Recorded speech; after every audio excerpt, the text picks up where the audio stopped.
What is this place? It's Eastnor Castle, their Land Rover experience, where we can go off-road, giving a Land Rover a good thrashing and taking it through deep mud and up very steep climbs and take it to its limits. I thought I caught your eyes, but love is blind. I thought I saw you smile. So what do you all do down in Sussex? Well, I'm a builder, among other things. Yeah, building what? Commercial or? Bathrooms and house extensions. Okay. I wonder whether people come in by helicopter. That's just one of them's mine. 2 other instructors flying daily. I think I'm joking. So I mainly do acting in South Korea. So. You do acting? Acting in South Korea. Oh, okay. Yeah. Right, okay. What sort of acting? Bad South acting. Korea? Bad acting. Not good enough for this country. Pretty much. So you live out in South Korea?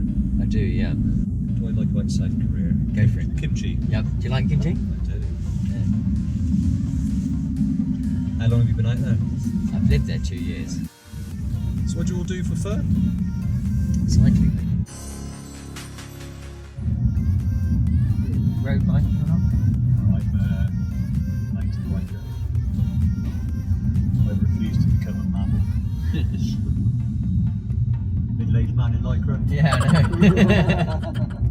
know. Expect to be able to drive your Discovery Sport down a track like this. Yep. We used to live down a track like this. Yeah, So. you would slow down for the potholes, wouldn't you? You wouldn't want to spill the gin and tonic whilst driving. So, you know, it's keep it nice and We steady. lived a mile off road for 20 years. Okay. Literally this kind of road. Yeah. And that was in Sussex as well. Yeah. I've come over to this side of the estate. I'm going to demonstrate this car from here on in. So this is where you might start to consider ground clearance as being an issue as we start to traverse into a track like this, where you've got the centre of the track raised. And even in your Discovery Sport, you probably might just trundle on that up here a little bit. But is there anything about your Discovery Sport at this point you might change? No. Is there anything you would do with it, or would you just carry on? She's never changed it until she's stuck.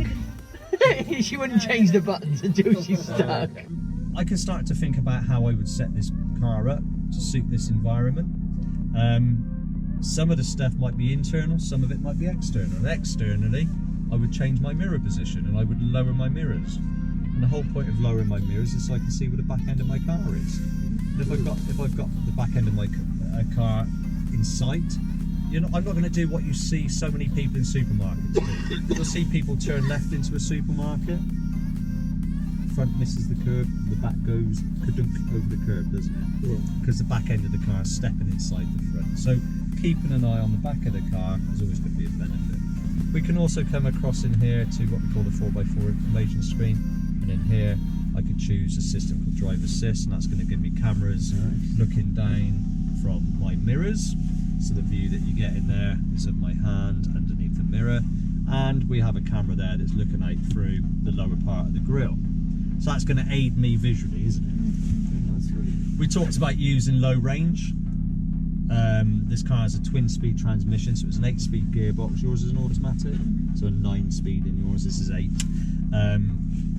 But we have a low-range gearbox. So this is a bit like your push bike. Yep. Your rear cassette is never going to change, but you've got 2 cogs up front. Big cog, pedal slowly, go fast. Yeah. Come to steep hill. You're not Chris Hoy, and nor am I. We change down into our small cog, Yeah. which is basically low range. Yeah, absolutely, Okay, yeah. it gives you more control of the car. So I push the low range button. Up on here, we get a message: select neutral to engage low range. So I pop the car into neutral. I wait a couple of seconds. We'll start to feel the car raising up. No? Yeah. So it's now raising up. It's becoming the big, capable vehicle that it is. So it's giving us way more ground clearance. That additional lift giving us way more ground clearance. Okay. So the car's back in drive. Auto terrain response at the moment. That's fine. I've got lots of good visuals. I'm having a good look round, and we're just going to start to drive. So remember, as I said, standard tyres. They're not big knobbly off-road tyres. They're on standard tyres, running standard tyre pressures that we recommend for road use. And here we are driving up a road that's anything but a standard road.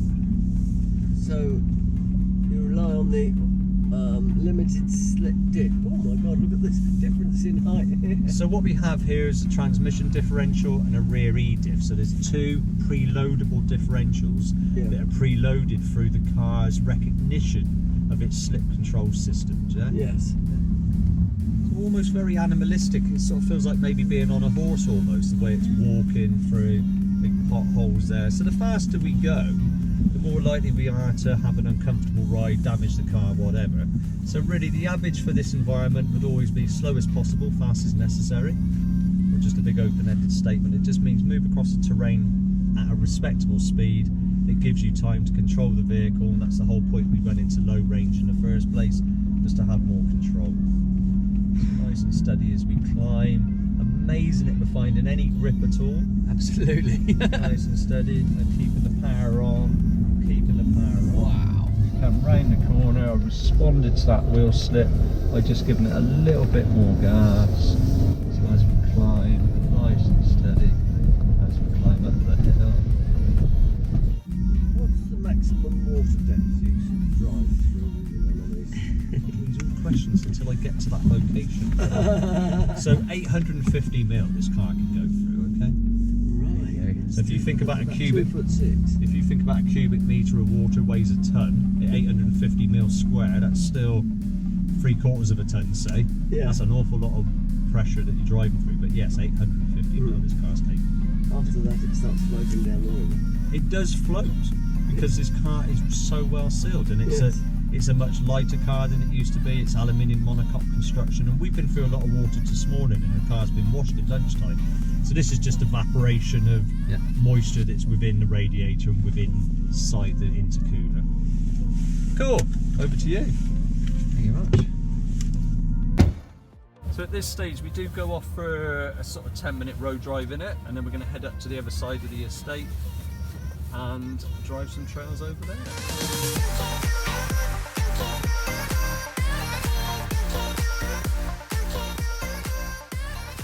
And here comes Tim in the Range Rover Sport.